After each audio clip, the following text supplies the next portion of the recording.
What's up, everybody? So it's the day. It's about 8 o'clock in the morning. My plane leaves in 3 hours from Seattle. This is my wonderful mama. I love you, mama. I love you, son.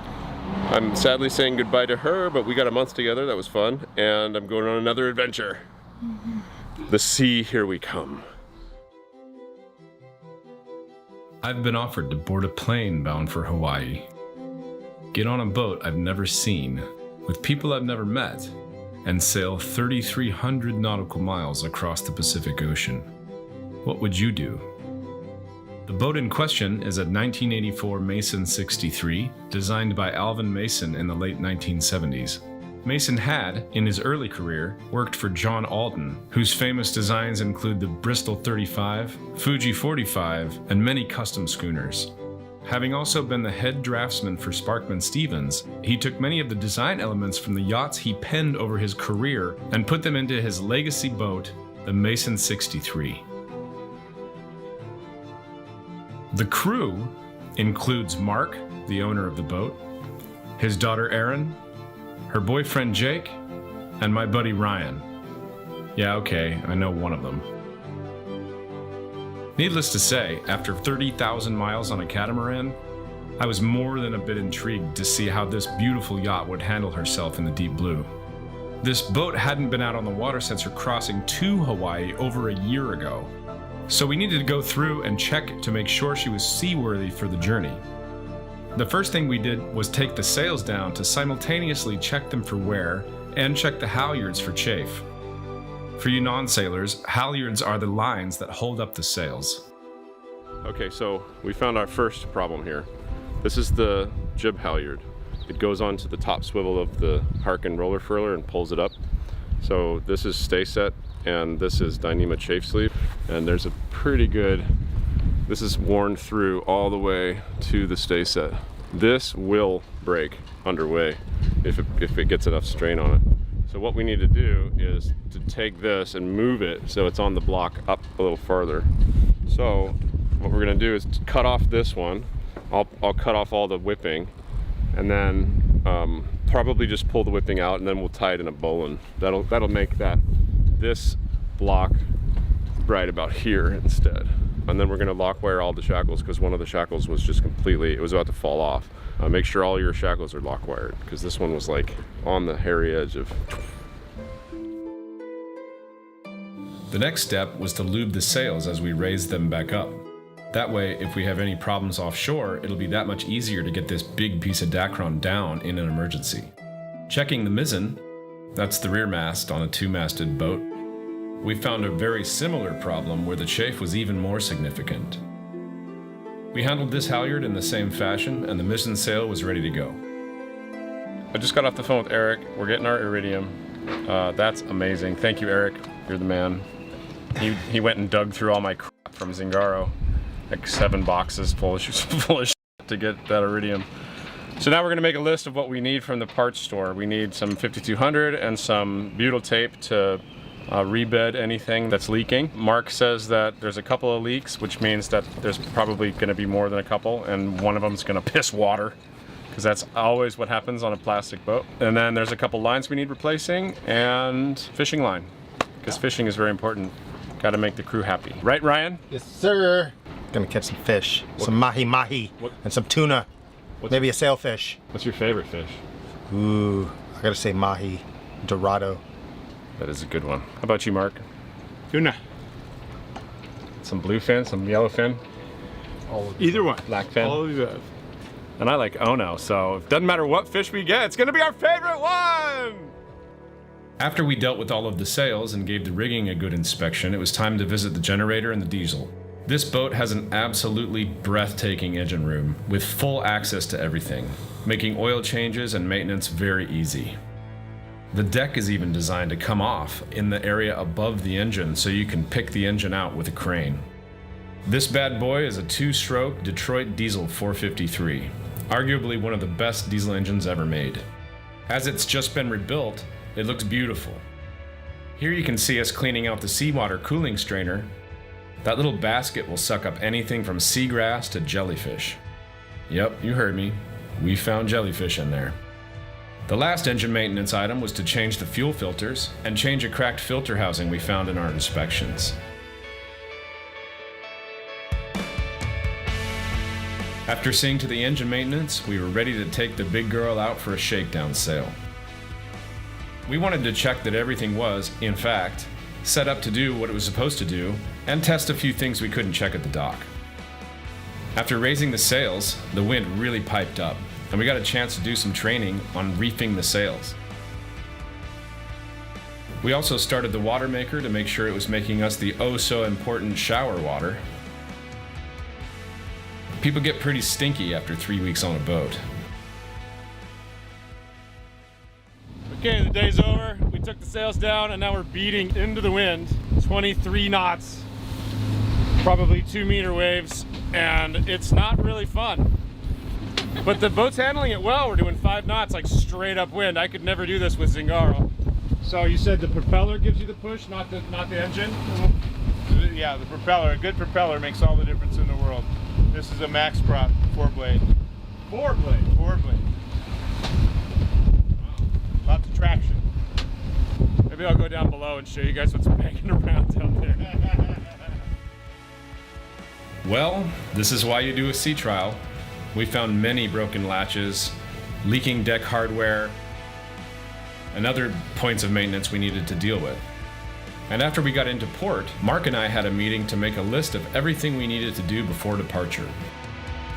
We tested the EPIRB, sealed the mast once again, replaced the weather stripping on the aft lazarette hatch. For you non-sailors, lazarette is a fancy word for locker. And rebedded a few of the deck protrusions. Now we were finally ready to go. Go, go, go, go! Okay, hit it! It's work! We did it. We're just getting some fuel here before we leave. Should be leaving around 5, 6 o'clock, so we're getting everything prepared, ready to go.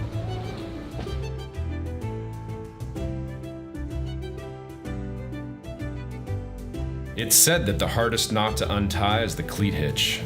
That's the knot tying the boat to the dock. It's a very exciting and scary time to finally leave the dock. And after stopping to fuel up, we were treated by an absolutely amazing sunset our first night out to sea. During the night, we noticed that the breaker for the navigation lights kept tripping, and for the life of me, I couldn't figure out why. So the decision was made to stop at Hanalei Bay on Hawaii's Kauai Island to troubleshoot. So the reason that the breaker kept tripping for the navigation lights is the stern light has a wire that goes through the stern pulpit. And the stern pulpit is connected to the lifelines. And that whole thing is charged because somewhere in there that wire is frayed and it's touching the stern pulpit, which is then grounding to the lifelines. So as long as they're floating, they're fine. But as soon as we put these whisker pulls on, they started touching the standing rigging and they were sparking. And the only reason I saw it was because it was really dark last night and I thought there was a light going on up here. It was like light, light, light, light, light, light, light, light. And I was like, what is that? And I saw the sparks and I was like, oh shit, we're gonna catch the boat on fire. So I moved the whisker poles up and that solved the problem of it overloading. The problem is this whole thing, all of these wires and these stanchions and the whisker poles are now charged. Well, it's not gonna start a fire unless there's some kind of like grease or oil or diesel on your clothes, but it's still a problem. So we've got the rest of the Pacific to figure this one out. These are my friends Jen and John from Caro Babo. This is the second time we've met, and we've been friends for a few years. John has a blog, and you are an ex-journalist, printer? Worked in the newspaper industry, but I was a supplier. Yeah. Newspaper industry. That's what we say, newspaper industry. He's got a strong command of the English language. Good to see you, buddy. Good to see you. Thanks for rowing over. Yeah, we see you in different places. Yeah, very cool. Yeah. What are you monkeys doing? So using my monkey toes to pull things out of the chain locker.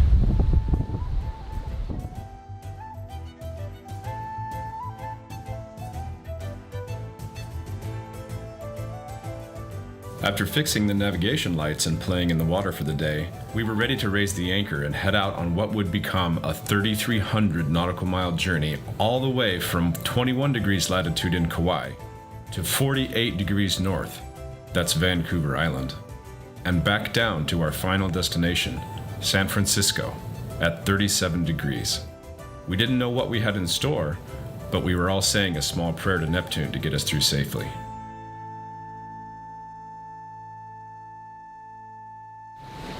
All right, it is officially day 3. We left Kauai yesterday. It's about 6 in the morning. I'm just getting off watch. Ryan's up here to relieve me. We've been doing 8 knots all night, traversing between like 3.35 and 3.45, which is actually better than I thought we would do. I thought we'd be at like 3.20 or something. But we've made it 110 miles and we left at like 4. So in 17 hours we've done 110 miles. So we're not breaking any records, but we're averaging probably 7.4 knots, something like that. So, oh no, wait, it's only been 14 hours. So that's even better. 7.5, 7.6. The wind has been pretty constant at 18 knots, and every once in a while a wave will just hit the boat and it'll come through here and it'll just splash this entire area. Like, this is all wet here on the table.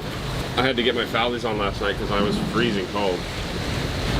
But now it's gonna warm up, so Ryan should be fine. It might bring a sweater up here on night watch from now on though. Yep, about that time. Yeah. We is gonna go do some fishing. Little lure that Al Sprague made for us.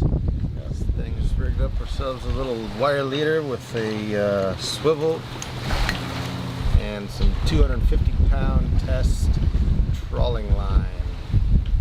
Cool. This thing is the craziest thing to me. Like, look how far it's going. It's like 90 degrees to the rest of the boat. I don't know if I'll ever get used to that. All right, guys. So one of the things about being on a boat is always having your awareness of where your lines are run and what's going to bind up with other things. So I was looking at this line right here. This is called a preventer. And what a preventer does is it prevents your boom from swinging the other way and slamming in case you had a wind switch or somebody wasn't paying attention at the helm. So what we're going to do is we're going to move this preventer on the inside of our safety lines. So in case the wind twitches or we have some kind of a problem, it's not going to rip our barbecue off and pull on these. So what I'm going to do is I'm going to build a little line that's going to go around here to attach our preventer, so it goes from here to here instead of from outside of here to out here. So we're going to take this little piece. We're going to do a regular little knot. Okay, I'm going to put this through here. We're going to make another little overhand knot. And what that is, we got these 2 knots. We pull them together. Those are lover's knots. Fisherman's knot. Or a fisherman's knot. Now we got ourselves a loop. Now what we can do, whoa, Fall off the boat. try not to do that. What we're gonna do is we're gonna loop this around here. And we're gonna do another pass through like that. And you're going through itself, right? Just through itself, yeah. And that should be enough.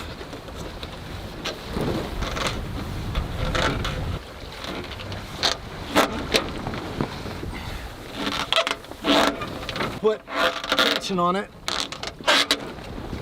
That sucker's not gonna slide anywhere.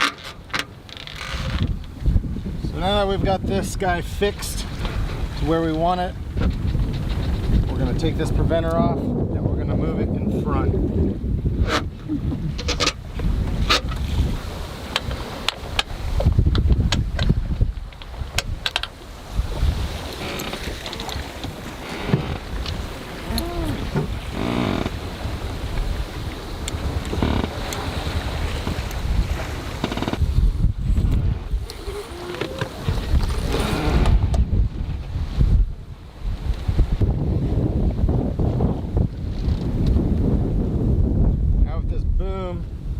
Swings this way, this is going to prevent this boom from swinging that way and ripping everything else off.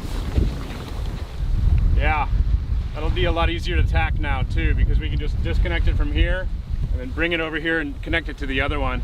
Before we had to whip it around the entire backstay and like lean out over the boat. So nice job, Rye.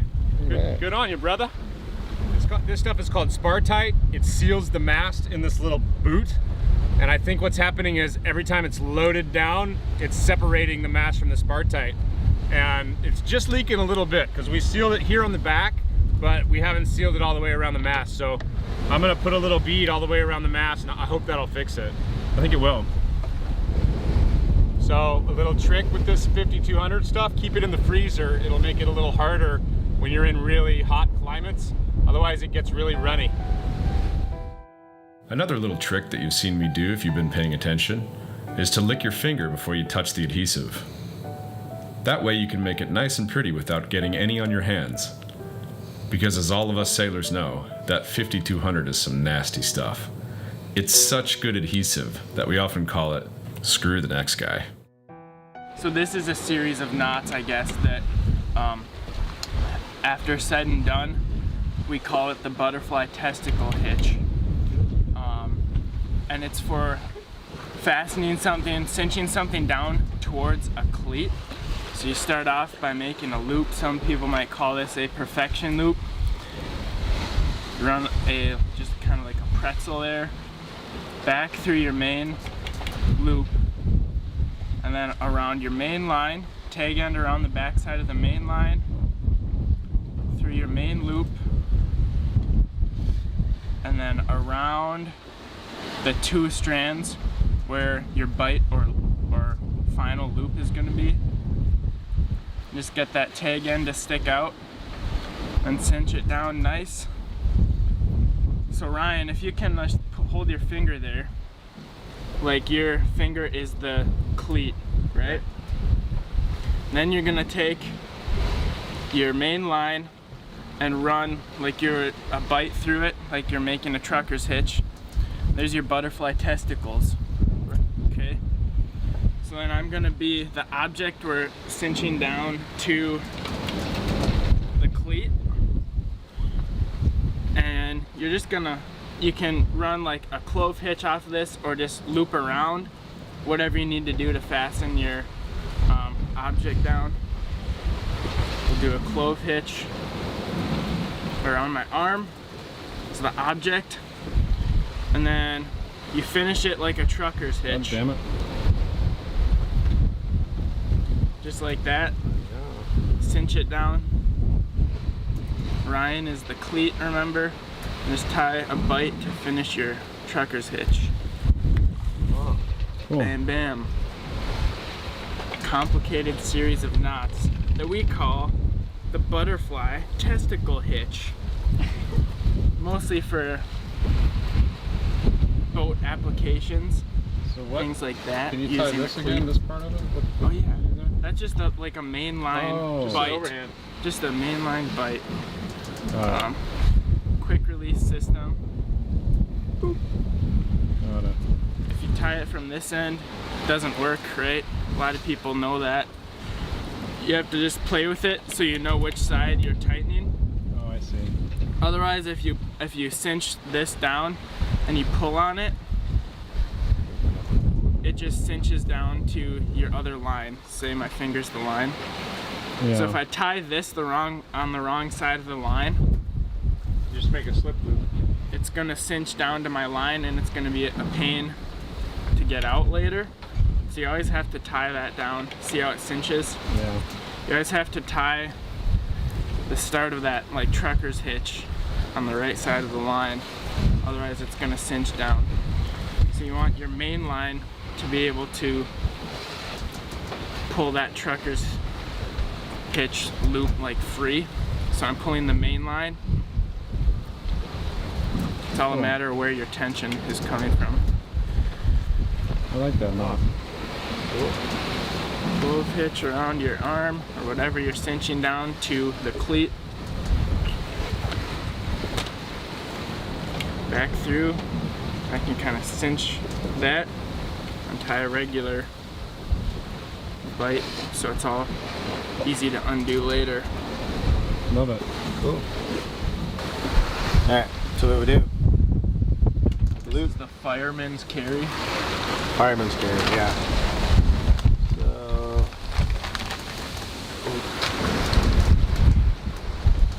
So if you were to do that and just loop them across, you get yourself a clove hitch, right?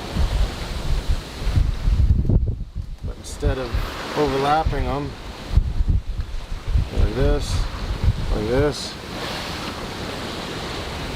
see how this will lock together? This way doesn't work. You gotta go this one under and that one over and through the loops like that. Cinch down. Once you got that, make a half hitch and throw this loop through that half hitch, and then this one, make another half hitch and throw that loop through that half hitch like that. And now you can pull on those and those loops don't tighten up. They stay the same size. And like this would, like my upper body, and shoulders, this would rest under my armpits. Yeah, and then that my would be like butt a seat. would sit right there. Yeah. And then Ryan could pull me up the side of a building or the side of a boat, just like that, or lower me back down using that main line. Yep, up or down, yep. Pretty cool, eh? Pretty cool, mate. You know what I mean, bro?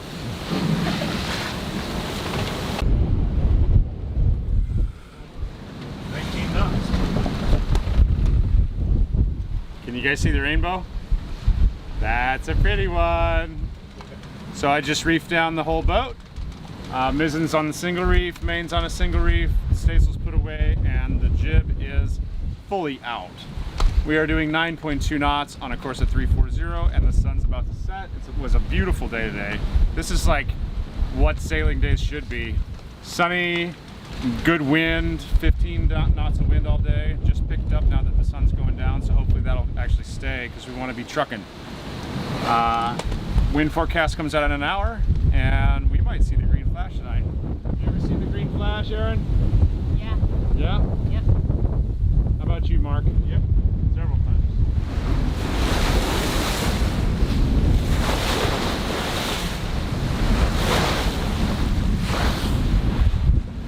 She's pretty wet.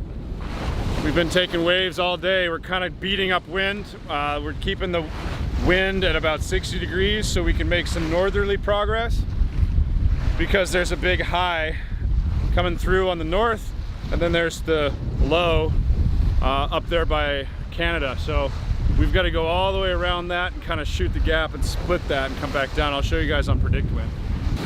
All right, guys, let me tell you a little bit about this Mason and what I think of the boat.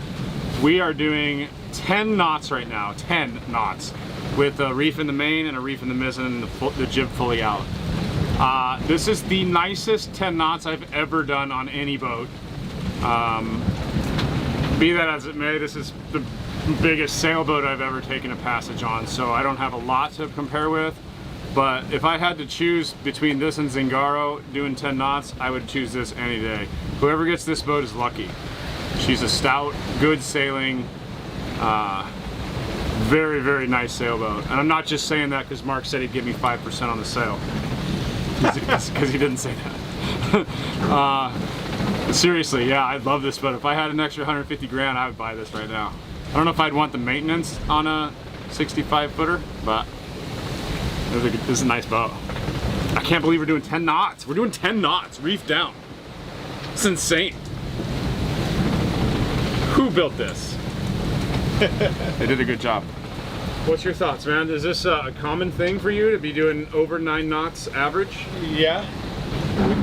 We had many days where we were doing over 9 knots on our first Pacific crossing. Yeah? Yeah, And you hit 10 knots on that crossing too? several times. Yeah. Not a problem. Going upwind? Because we're pretty much going upwind right now. Yeah. Yeah. Wow. And the motion, I mean, I just fell off 5 degrees. I went from 340 to 335, and we are just kind of cruising, doing between 9 and 10 knots. And that's impressive.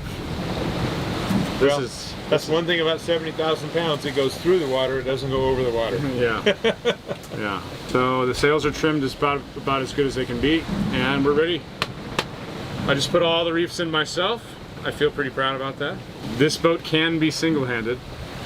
It would be a pain in the ass because it took me about 15 minutes of working to get all the sails down just to the first reef.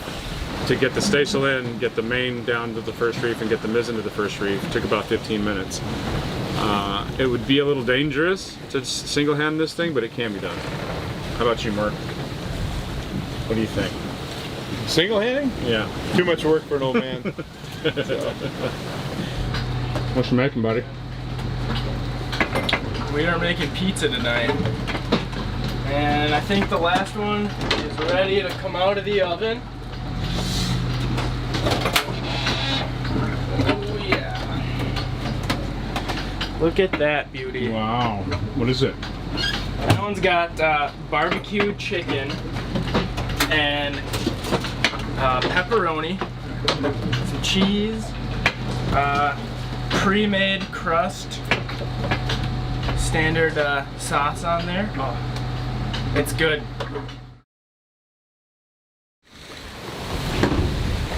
All right, it's morning, day 4. It's about 5 o'clock in the morning. The sun's just coming out. We've been doing 353 all night, which is north-northwest. And there was a system that just came through right when I was coming on watch. And now we're going a little bit farther north. The wind is coming from over here. Before it was coming from kind of right forward of the beam. Now it's our aft starboard quadrant, which is the right backhand side. I'm just waiting to turn the boat back around a little bit and watch the sunrise. So you can hear the sails kind of luffing because we would just pass the system, and it actually just ran over top of us, got us a little wet. That's been happening all night. It's been a couple beautiful days of sailing, and now we're starting to get into the storms. Just because I think this is where the temperature is going to start cooling down a little bit. I'm in my foulies, and I think that we'll be in those for a little while. We're still heading north, right towards Alaska, right where we want to go, and the new forecast comes out in half an hour. So I'm going to download that, and we'll see what we can see. So right after sunrise, the wind let up, and I needed to shake the reefs out of the sails. So that's what you can see me doing here. I'm taking the halyard down, unhooking the sail from the reef hook, and raising it up the rest of the way. After that, the wind was at a good bearing to put all the sails up. So I loosened the staysail sail, and then there was 4. But no rest for the weary. The refrigerator was causing us problems. So we figured out that the strainer's not clogged. Something's wrong with the compressor. Maybe it's not getting power, maybe it's... We're trying to figure it out. We're gonna prime it and try it again.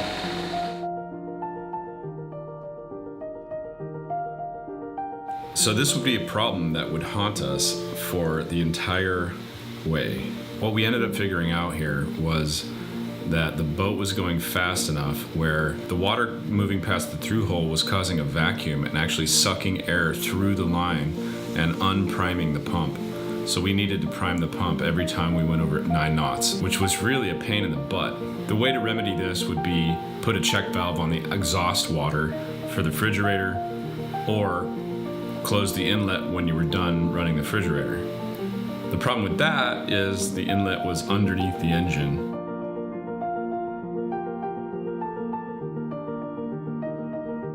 And we would have had to crawl in the engine room every time. So this will be an ongoing problem, you'll see.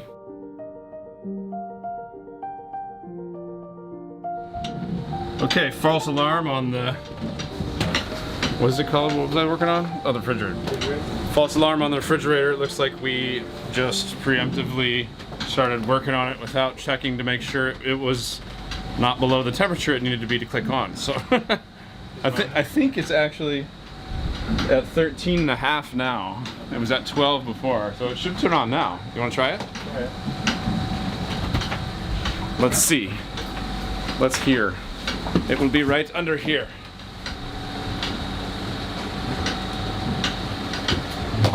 Yeah, that's it. Not staying on. It's not staying on. It's the prime. Oh, it's the prime. Oh, they picked it up.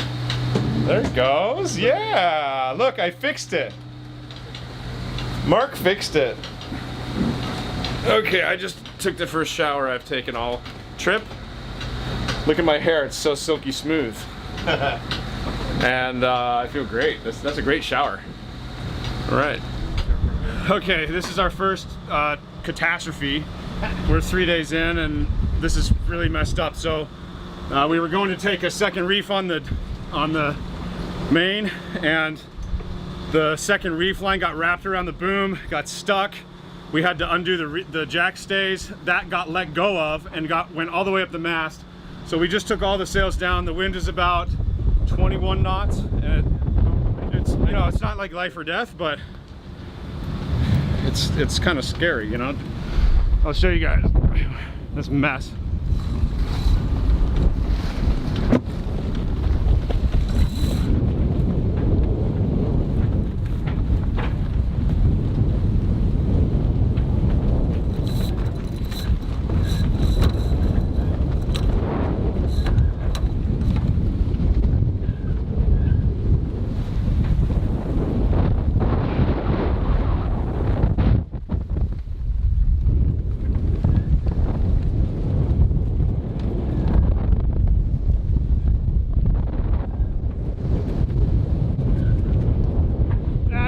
We need on the second spreader.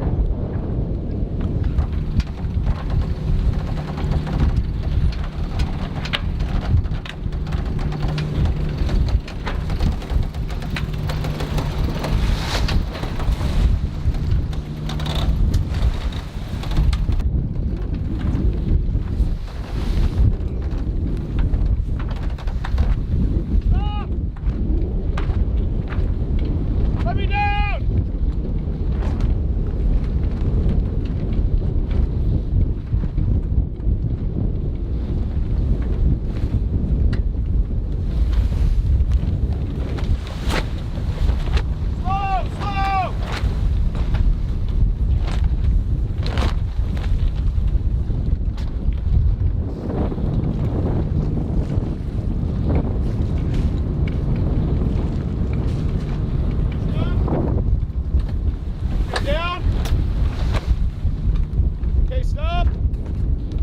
Down.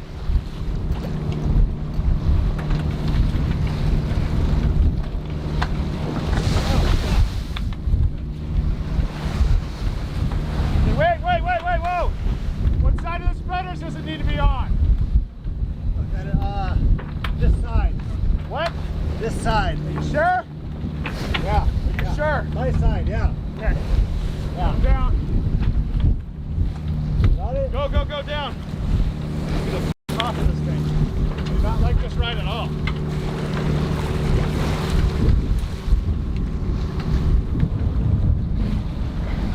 What's going on? Why can't you get this? Here, the clutch is actually. Got it? I got the clutch. Okay. Shit.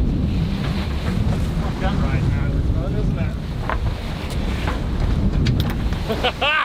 Did it! Yeah! That was not cool. Don't try this at home. Okay. Oh my God, I don't want to do that again this trip. Let's not do that again. Yeah. From now on, if these get hung up, we just need to go upwind. We need to turn the engine on because I am not doing that again.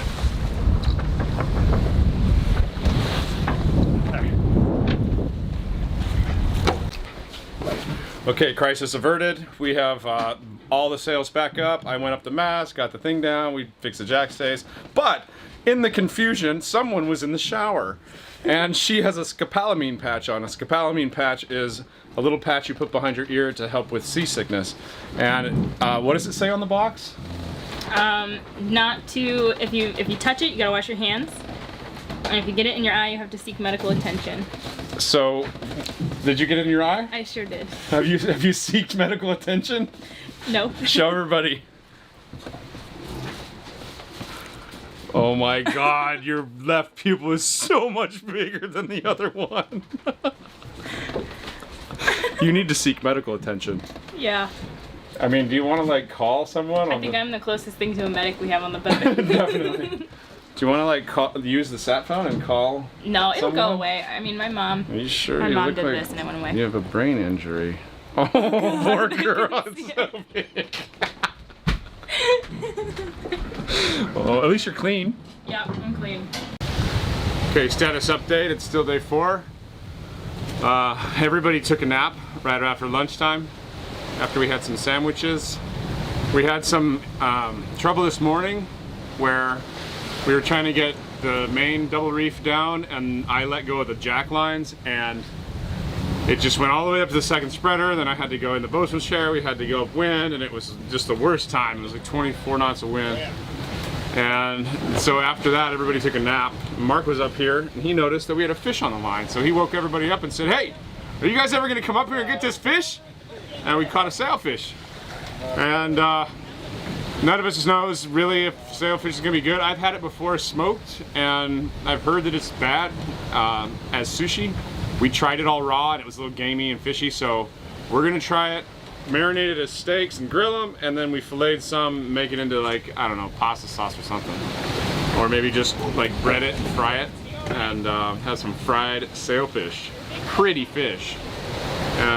Them two are cleaning up all the sailfish. This guy in the cockpit doing more lures because he's a fish maniac. And overall, it's been a great day. Great day. I'm tired today though. Going up the mast was scary. Okay, it's sunset. We've got rice cooking downstairs, and we've got the sailfish grilling in the back after marinating for about an hour and a half. Come on, let's go see. Oh my God, that looks good. A little shake, extra shake there. Yeah.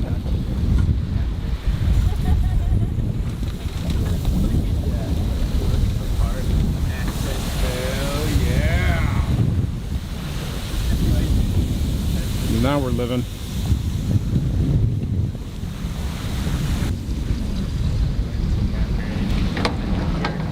You happy, buddy? That's some good eating right there. See how my secret sauce comes out. Yeah, I think there was a lot of. Ryan, put it back in. Yeah, so I don't fall backwards. Or into the barbecue. That's teamwork right there. Well, that fucker's hot. I don't That's want so cute. I don't want to be wearing this thing, man.